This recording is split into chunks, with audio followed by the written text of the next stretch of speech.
ညချိန်မောင်ဖုံးနေတဲ့လမ်းမပေါ်မှာကောင်လေးတယောက်တက်လူပြီးအတဲတံပြေးနေရတာကိုမြင်ရမှာဖြစ်ပြီးထိုကျောင်းသားရဲ့နာမည်ကတော့ကန်ဟန်လို့အမည်ရပါတယ်။တယောက်ယောက်ကိုဖုံးဆက်နေခဲ့ပေမဲ့တစ်ဖက်လူကဖုံးမကင်ခဲ့တာကြောင့်ဆက်လက်ပြေးဖို့အပြင်ရွေးချယ်စရာမရှိခဲ့ပါဘူး။ဆက်ပြေးဖို့ကြိုးစားတော့မှပဲရုတ်တရက်အမောင်လူတွေကနေရှိန်နဲ့မောင်းလာတဲ့ကားတစ်စီးဟာအပြင်းထန်ဝင်တိုက်သွားခဲ့ပါတော့တယ်။တောင်ကိုရီးယားမှာရှိတဲ့ဂျိုရှင်ဟိုင်စကူးလို့အမည်ရတဲ့ဒီကျောင်းကြီးဟာကိုရီးယားရဲ့ထိပ်သီးတုံညာတသမ100%တော့ချမ်းသာသူတွေရဲ့တာသမီတွေပဲတက်ရောက်နိုင်ခွင့်ရှိတဲ့ကျောင်းတစ်ခုပါ။အပြင်ပိုင်းကကြည့်ရင်ခန္ဓာထေဝါလာတဲ့ဒီကျောင်းကြီးဟာတကယ်တမ်းမှာတော့ဥပဒေဆိုတာထက်ပိုအရေးကြီးတဲ့စင်တန်းခွဲခြားမှုတွေပြည့်နှက်နေပြီးအလုံးကိုဆိုးဝါးလာတဲ့ကျောင်းတစ်ကျောင်းပါဒီကျောင်းမှာအာနာနဲ့ပစံကအဓိကဖြစ်ပြီးကျောင်းရဲ့အာနာရှိသုံးသူကတော့ဂျိုရှင်ဂရုရဲ့အမွေခံရီယန်ဆိုတဲ့ကျောင်းသားဖြစ်ကသူ့ရဲ့ကြီးစားဖြစ်သူဂျေအီဆိုသူမိန်းကလေးကလည်းဒီကျောင်းရဲ့ကျောင်းကြီးတွေကပါဥညွှန်းရလောက်တဲ့အထိအာနာရှိတဲ့မိန်းကလေးတစ်ယောက်ပါအချိန်ကာလတစ်ခုကြာမြင့်ပြီးတဲ့နောက်မှာတော့ဂျိုရှင်ဟိုင်စကူးရဲ့ခန္ဓာလာတဲ့ကျောင်းဖွင့်ပွဲခန္ဓာကြီးတစ်ခုစတင်มาတော့တယ်အဲ့ဒီချိန်မှာပဲကျောင်းကြီးကမိန်ကုန်းပြောဖို့အတွက်ကျောင်းသားတစ်ယောက်စီမော်တက်လာပါလို့ပြောတဲ့အခါမှာတော့အားလုံးကြားတွေကနေကျောင်းသားတစ်ယောက်ဟာလက်ထောင်လိုက်ပါတယ်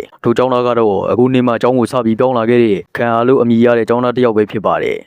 အားလုံးကလည်းသူ့ကိုထင်သေးစွာနဲ့ကြည်နေခဲ့ကြပေမဲ့ကန်ယာကတော့ဂယူးမဆိုင်ကစင်မော်တက်လာပြီးသူ့နာမည်ကကန်ယာလို့ခေါ်ကြောင်းနဲ့ဒီနေ့မှဒီကျောင်းကိုပြောင်းလာခဲ့တဲ့ကျောင်းသားတစ်ယောက်ဖြစ်ကြောင်းပြောနေတော့မှပဲကျောင်းရဲ့အာဏာရှိဆုံးဖြစ်တဲ့ခင်ရီယာနဲ့သူ့တငယ်ချင်းတစုဟာအခမ်းအနားလေးကိုဝင်ရောက်လာခဲ့ကြပါတယ်အားလုံးရဲ့မျက်လုံးတွေကလည်းသူတို့စီရောက်ရှိတော့ကအန်အိုးဖို့ကောင်းတာကကန်စကားဆက်ပြောဖို့လုပ်တဲ့အခါမှာတော့မိုက်ခရိုဖုန်းကချက်ချင်းပဲလုံးမလုပ်တော့တာကြောင့်ကန်တယောက်နားမလည်နိုင်ဖြစ်သွားရပါတယ်ခင်ရီယာတို့အုပ်စုသူတို့နေရာမှာသူတို့အေးအေးဆေးဆေးထိုင်ပြီးကမှမိုက်ကပြန်လဲလှုပ်လာခဲ့တာကြောင့်ကန်လည်းအရှက်ရတော့ပေမဲ့မျက်နှာမပြတ်တော့ပဲသူ့ကိုယ်သူဆက်လက်မိတ်ဆက်ကစင်မော်ကနေဆင်းလာခဲ့ပါတယ်ပြီးတာနဲ့ကန်ကလည်းထထွက်သွားဖို့လုပ်တဲ့အခါမှာတော့သူ့လက်ကိုကျောင်းသားတစ်ယောက်ကလှမ်းဆွဲလိုက်ကပြန်ထိုင်နေဖို့ပြောပါတယ်ကန်လည်းကျောင်းတော်ဖြစ်သွားပေမဲ့ပြန်ထိုင်နေလိုက်ပါတယ်အဲဒီနောက်မှာတော့ခင်ရီယာတို့ဖွဲ့ကလည်းခန္ဓာလေးကနေထွက်သွားကြပါတယ်သူတို့ထွက်သွားပြီးကမှအားလုံးကထပြီးအတီးတီးထွက်သွားကြရကဒါဒီကျောင်းရဲ့အစဉ်တန်းချားနာတဲ့စီးမြင်တစ်ခုပါပဲကန်ယာကတော့ဒူနီယာမဲ့ခန်းရှိရာကိုမတိတာကြောင့်တခြားကျောင်းသားတစ်ယောက်ကိုမေးနေခဲ့ပေမဲ့ထိုကျောင်းသားဟာကန်ယာကိုထင်သေးတဲ့မျက်လုံးနဲ့ကြည့်ကထထွက်သွားခဲ့ပါတယ်သူလည်းထတော့ဖို့လုပ်တဲ့အခါမှာတော့ခင်ရီယာတို့အဖွဲ့ဝင်ဖြစ်တဲ့ဂျွန်းယူရာဆိုသူမိန်းကလေးဟာကန်ယာစီကနေဖုန်းနံပါတ်လာတောင်းနေခဲ့တာကြောင့်ကန်ယာလည်းညင်းမနေတော့ပဲချက်ချင်းပဲပေးလိုက်ပါတယ်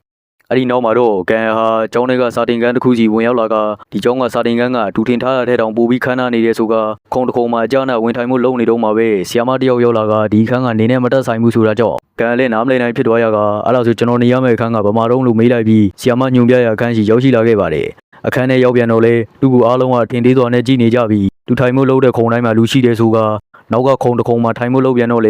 ေသူဘေးခုံကကျောင်းသားကလွဲကိုတမင်တကာတင်လိုက်တာကြောင့်နောက်ဆုံးကလွတ်တဲ့ခုံတစ်ခုံမှာပဲဝင်ထိုင်လိုက်ရပါတယ်တစ်ဖက်မှာတော့ခင်ရီယာဟာရေကူးအားကစားလုပ်နေပြီးယုံရီရာကတော့မနက်စာအတူစားရအောင်ဆိုကလာပြီးပြောနေခဲ့ပါတယ်တကယ်တော့ခင်ရီယာနဲ့ကြောင်ဂျီတို့ဟာချစ်သူတွေဖြစ်ပြီးဂျီဟာကိစ္စတစ်ခုကြောင့်နိုင်ငံခြားကိုတွားနေခဲ့တာပါဒါကိုတီးတဲ့ယုံရီရာကလည်းခင်ရီယာကိုကြိုက်နေခဲ့တာကြောင့်အထာတွေစုပ်ပေးနေခဲ့ပေမဲ့ခင်ရီယာကတော့လုံးဝစိတ်ဝင်စားခဲ့ပါဘူးနောက်ရက်မှာတော့ကြောင်ဂျီဟာနိုင်ငံခြားကနေပြန်ရောက်လာခဲ့ပါတယ်သူမရောက်တော့ကိုတီးနေခဲ့တဲ့ခင်ရီယာကလည်းသူ့ကိုမက်ဆေ့ကနေစာပို့ဖို့လုပ်တဲ့အခါမှာတော့သူမဘက်ကနေပဲငါတို့နှစ်ယောက်လမ်းခွဲရအောင်ဆိုကမက်ဆေ့တွေဝင်လာခဲ့တာကြောင့်ခင်ရီယာလည်းနားမလည်နိုင်ဖြစ်သွားခဲ့ရပါတယ်နောက်တနေ့မှာတော့ကြောင်ဂျီဟာသူမအဖေနဲ့မိတွေးတို့ရဲ့အခမ်းအနားတွားဖို့ရအတွက်အင်ကြီးဝယ်နေခဲ့ပါတယ်အခမ်းအနားကိုရောက်တဲ့အခါမှာတော့သူမမိတွေးဖြစ်သူကသူမအဖေရှိမှာပဲသူမနှကန်းကြီးဆိုးလာတာကိုပြောဆိုပြီးသူမအင်ကြီးကလည်းသူမနဲ့လုံးဝမလိုက်ဖက်ဘူးဆိုကနှိပ်ကိုနေခဲ့တာကြောင့်သူမလည်းဒီအင်ကြီးကသူမကိုယ်တိုင်ရွေးပြီးဝယ်လာခဲ့ကနှကန်းကြီးကလည်းသူမအကြိုက်ဆုံးအကြောင်းဖြစ်တယ်လို့ပြန်လဲတော့ပြန်ပြောတဲ့အခါမှာတော့သူမရဲ့အဖေကသူမကိုတနေ့ရခေါ်ဆောင်လာပြီးဒေါ်ရတကြီးနဲ့စူပူချင်းမောင်းကကို့မေကိုဘာလို့အဲ့လိုပြန်ပြောတာလဲဆိုပြီ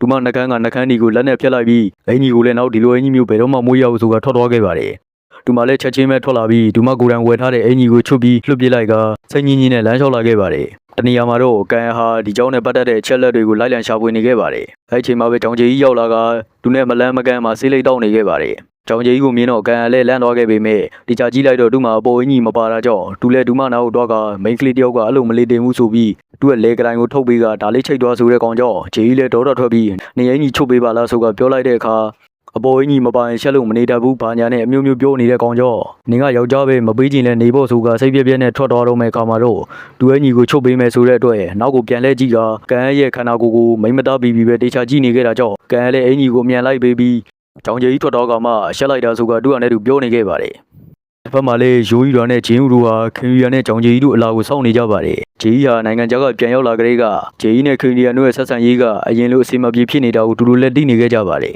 အဲ့ဒီချိန်မှာပဲကြောင်ကြီးကအရင်ရောက်လာကသူမဝတ်ထားတဲ့အပေါ်တဲ့အင်ကြီးကြောင့်ဟီရာနဲ့ဂျင်းဦးတို့ကလည်းစိတ်ဝင်စားနေခဲ့ကြပါတယ်အဲ့ဒီချိန်ခင်ရီယာရောက်လာပြီးမင်းဟိုနေ့ကလမ်းခွဲဖို့ပြောတာတကယ်လားလို့မေးလိုက်တဲ့အချိန်မှာတော့ဂျီကအဲ့ဒါအမှန်တကယ်ဖြစ်ကြောင်းပြောလိုက်တာကြောင့်အားလုံးလည်းအန်အော်တကြီးဖြစ်သွားခဲ့ရပါတယ် ဒါမဲ့ခရီးရန်ကတော့လက်မလျှော့သေးပဲမင်းနဲ့ငါအရင်လိုကားပြိုင်မောင်းမယ်မင်းနိုင်မင်းပြောတဲ့အတိုင်းငါလမ်းခွဲပေးမယ်ဆိုတာကြောင့်သူမလည်းသဘောတူလိုက်ပါတယ်မကြခင်မှာပဲပြိုင်ပွဲကစတင်ပါပြီခရီးရန်လည်းသူမကိုလမ်းခွဲမပေးချင်တာကြောင့်ကောက်ကိုတိတ်မဲကြီးမောင်းနေခဲ့ပါတယ်ဒါမဲ့ဂျေကြီးကလည်းလုံးဝရှုံမပေးပဲအသေးကြီးမောင်းနေခဲ့တာကိုကြည့်ပြီးတကယ်ပဲသူ့ကိုလမ်းခွဲချင်နေကြောင်းသဘောပေါက်လိုက်ပါတယ်နောက်ဆုံးမှာတော့ဂျေကြီးကအပြင်းထန်မောင်းနေခဲ့ကခရီးရန်ကလည်းသူမရဲ့စိတ်ကိုတိနေခဲ့တာကြောင့်တမင်တကာပဲရှော့ပေးလိုက်ပါတော့တယ်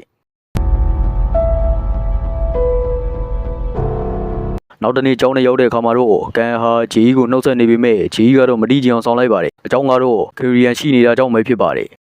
စာတင်ချိန်ပြီးမှာတော့ခရီးရန်တို့အဖွဲ့ဟာအားကစားလုပ်နေကြပြီးသူတိုက်ကွဲနေတာကိုတီးတဲ့တူတငယ်ချင်းတွေကလည်းမင်းအစင်တန်းနဲ့မင်းကိုလိုချင်နေတဲ့မိန်းကလေးမှအများကြီးဆိုကပြောနေခဲ့တာကြောင့်မျက်စိနဲ့တစ်ချက်ကြည့်ပေးလိုက်ပါတယ်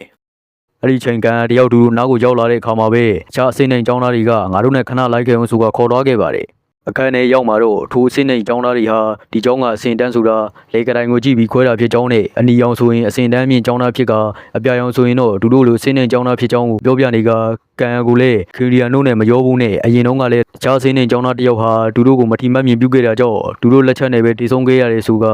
မင်းကိုလည်းငါတို့အဲ့လိုမဖြစ်စေချင်ကြောင်းပြောနေပေမဲ့ကန်ကတော့ဂီယူမဆိုင်ပဲပြုံးနေခဲ့တာကြောင့်သူကျောင်းသားကလည်းကန်ကိုမင်းကမြငါပြောနေတာကိုဆိုတော့ကန်လည်းထိုင်ရကနေထားရက်လိုက်ပါတယ်အကုန်လုံးလဲလန့်သွားခဲ့ကြကကန်ကတော့ရံမပြူပဲလှည့်ထွက်သွားပြီးချက်ချင်းဆိုလိုခရီးရန်တို့ရှိရာကိုပြန်လာခဲ့ကခရီးရန်ကိုလက်ကနှုတ်ဆက်လိုက်တာကြောင့်အားလုံးလဲထူးဆန်းစွာကြည့်နေခဲ့ကြပါတယ်ခရီးရန်ကတော့သူ့ကိုထင်သေးတဲ့မျက်လုံးနဲ့ကြည့်ပြီးထွက်သွားခဲ့တာကြောင့်ရုံးယူရွာကပဲသူ့ကိုစကားလာပြောခဲ့ပါတယ်အဲ့ချင်းစင်းင်းចောင်းသားတွေကလည်းကန်ရဲ့ဘက်ကနေရုံးယူရွာကိုနောက်တစ်ခါဒီလိုမဖြစ်စေရပါဘူးဆိုတာတောင်းပန်နေပေမဲ့ကန်ကတော့လုံးဝဂီးမဆိုင်ပါဘူးရုံးယူရွာဒီညចောင်းရဲ့ចောင်းသားတွေဂျိုသူပွဲပါတီတစ်ခုရှိတယ်ဆိုကကန်ကိုလာဖို့ရာအတွက်ဖိတ်ခေါ်လိုက်ပါတယ်တကယ်တော့ဇလန်းဆောင်းမှာကားတိုက်ကတိတ်ဆုံးသွားခဲ့ရတဲ့ကန်ဟန်ဆိုတဲ့ចောင်းသားဟာကန်ရဲ့အကိုရင်းဖြစ်ပြီးပြန်လဲလက်စားချေဖို့ရာအတွက်ရည်ရွယ်ချက်ရှိရှိနဲ့ရောက်ရှိလာခဲ့တာဖြစ်ပါတယ်ညရောက်တဲ့အခါမှာတော့ကန်တယောက်ပါတီပွဲကိုရောက်ရှိလာကအားလုံးကမူယူပျော်ပါနေခဲ့တာကိုမြင်တော့ကန်တယောက်လိုက်ကြည့်နေခဲ့ပြီးတကယ်တော့တယောက်ကိုလိုက်ချနေတာပဲဖြစ်ကအဲ့ဒါကတော့ကြောင်ကြီးပဲဖြစ်ပါတယ်ရှိုးရွာတူကိုတွေ့သွားတဲ့အခါမှာတော့နေဝစ်ထားတဲ့အင်ကြီးကကြောင်းတက်တဲ့အချိန်မှာပဲဝေးရတာဆိုကခြေပနေခဲ့ပါတယ်အဲဒီနောက်မှာတော့အားလုံးလည်းဂိမ်းတစ်ခုဆော့ကြကရှုံးတဲ့သူကတော့ရှေ့မှာချထားတဲ့ရက်ခွက်တဲကကြိုက်တဲ့တစ်ခွက်ကိုတောက်အောင်မှဖြစ်ပြီးတကယ်တမ်းမှာတော့ကန်လာမာကိုကြိုတီးနေခဲ့တာကြောင့်ကန်ကိုရှက်ခွဲဖို့ရာအတွက်အဲ့ဒီရက်တွေထဲမှာအမည်မတိစေးတစ်မျိုးကိုခတ်ထားခဲ့တာဖြစ်ပါတယ်သူ့လည်းရောက်တဲ့အခါမှာတော့ကန်ဟာအရက်ထဲမှာစီးခတ်ထားတာကိုတီးနေပုံရကအားလုံးရဲ့ရှေ့မှာပဲမောချလိုက်ပါတယ်ခဏအကြာမှာပဲမူးဝေလာခဲ့ကအဝေးမှာရှိတဲ့ချောင်းကြီးကိုမြင်လိုက်ရပါတယ်သူထားလိုက်တဲ့အခါမှာပဲရုတ်တရက်ချက်ချင်းဆိုလို့အမြင်အာရုံတွေဝေဝါးသွားကအကုန်လုံးကလည်းသူ့ကိုဝိုင်းလှောင်ကြပါတော့တယ်ကန်ကလည်းလက်မလျှော့ပဲဘေးတင်ရှိရာစီကိုကြောက်အောင်တော့ကမျက်နှာကိုထပ်ထပ်ဆေးကြောလိုက်ပြီးတဲ့နောက်ပါတီပွဲကိုပြန်လည်ရောက်ရှိလာခဲ့ပါတယ်တစ်ဖက်မှာလည်းခရီးရန်ကကြောင်ကြီးစီကိုပြောတရားစကားရှိလို့တွေ့ရအောင်ဆိုကအထက်ကိုဝင်လာဖို့ရာအတွက်စာတုံမက်ဆေ့တစ်စောင်ပို့လိုက်ပါတယ်ကြောင်ကြီးထသွားတာကိုကန်ကလည်းစောင့်ကြည့်နေခဲ့ပါတယ်အထဲမှာတော့ခရီးရန်ကဒူမကိုစောင့်နေကပန်းစည်းလေးပေးပြီးမဲ့ဒူမကတော့မယူပဲပြောတရားရှိရင်မြန်ပြောဆိုကပြောလိုက်ပါတယ်ပါတီထဲမှာရှိနေတဲ့ခံရကတော့တခုခုကိုစဉ်းစားနေခဲ့ပြီးဆုံးဖြတ်ချက်တစ်ခုချလိုက်ကထားရလိုက်ပြီးကြောင်ကြီးတို့ရှိရာကိုလမ်းလျှောက်လာခဲ့ပါတယ်အားလုံးကလည်းဒူပါလောက်တော့မလဲဆိုကတီဂျီနေကနောက်ကနေလိုက်လာခဲ့ကြပါတယ်ကန်ဟာဒုကိုတိတ်ဆုံးရတာတွေကိုစဉ်းစားကဒေါ်ဒါအဖြစ်ပြောင်းလဲပြီးခရီးရန်တို့ရှိရာအခန်းထဲကိုဝင်လာခဲ့ကကြောင်ကြီးစီကိုတက်ကြီးရှောက်လာပြီးဒေါ်ဒါတကြီးနဲ့ဘာလာလောက်တာလဲလို့မေးနေတဲ့ကောင်ကိုဂီးဆိုင်မနေတော့ပဲကြောင်ကြီးကိုဆွဲပြီးနမ်းပြလိုက်ပါတော့တယ်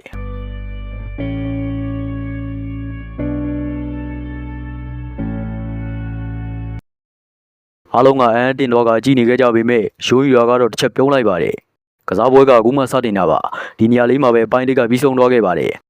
ခမီဆုံအပိုင်းနှစ်ပါခမ